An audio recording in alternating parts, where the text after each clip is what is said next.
We're headed back to the movies on this installment of Inside Stahls. In the past, we've hung out with four-wheeled stars from the movies The Reavers and Chariots of Fire. Today, we're rubbing elbows with a phantasmagorical machine and the bumpy-sounding motor that gave the car and the movie its name, Chitty Chitty Bang Bang. Who ate all the popcorn?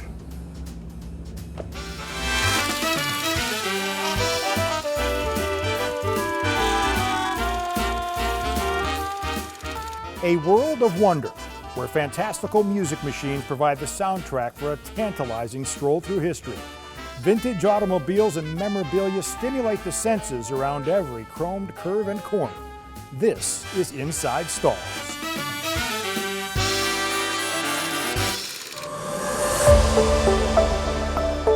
Chitty Chitty Bang Bang, Chitty Chitty Bang Bang, Chitty Chitty Bang Bang, Chitty Chitty Bang Bang. Chitty Bang Bang, Chitty Chitty Bang Bang, Chitty Bang Bang, Chitty Chitty Bang Bang, Chitty Bang Bang, Chitty Chitty Bang Bang. Oh, you pretty Chitty Bang Bang, Chitty Chitty Bang Bang. Chitty Chitty Bang Bang, starring Dick Van Dyke and adapted from the book by Ian Fleming of James Bond fame, debuted in 1968. It tells the tale of eccentric inventor Caractacus Potts and his two children, Jeremy and Jemima. Bang Bang, Chitty Chitty Bang Bang, our fine four-fendered friend. We believe this was actually a precursor to all the restoration car shows you see on television today. The kids discover a burned-out old race car sentenced for demolition when they convince their father to buy it and fix it up. Caractacus doesn't just fix it up, he builds it to float, fly, and drive on its own. Self-driving cars, get out of here.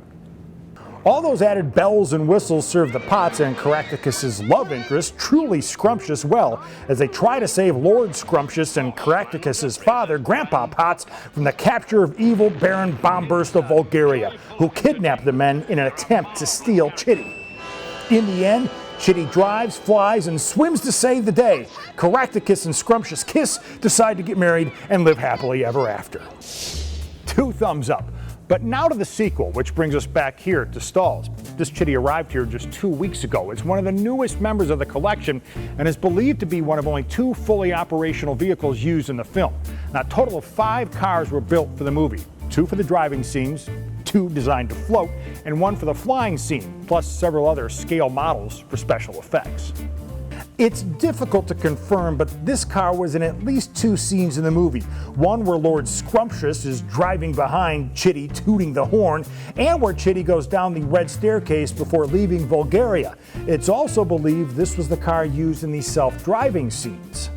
How to know for sure? This car was built differently. Discerning viewers will notice the vertical strips in the grille as opposed to the horizontal bars on some of the other versions. It was also believed that this car was built narrower and with a higher steering wheel than some of the other versions.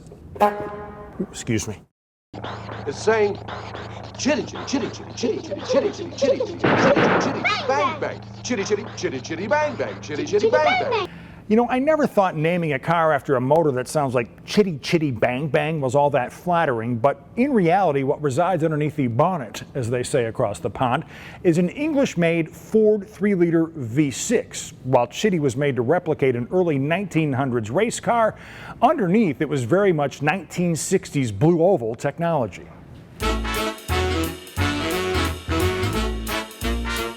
The full-scale Chitties were designed by Ken Adam and built by Allen Man Racing, a racing and rally team out of England. They built the custom-made ladder frame, and their relationship with Ford helped supply the mechanicals.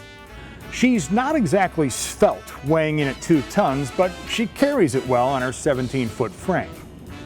She rolls on 34-inch alloy wheels designed to replicate the wood spokes of the early 20s. And Chitty is still a looker. The nautical shell of red and white cedar and the polished aluminum hood were created by England boat builder Terry Dan.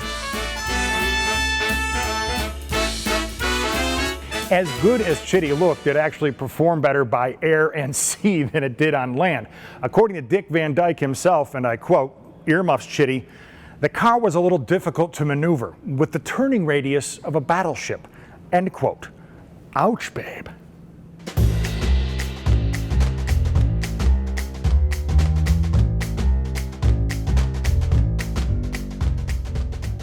Okay, so maybe she wasn't very nimble, but she had it where she needed it with her brass and copper trim and accessories, leather upholstery, and custom-made Goodyears. The dash was even taken from a British World War I fighter plane. Old Caractacus had an eye for detail, right down to the license plate. The custom tag, Gen 11, was derived from the Latin word genii, meaning magical person or being. With all of that style and magical movie performance, it's no wonder Chitty Chitty Bang Bang has been coveted by collectors and villains alike.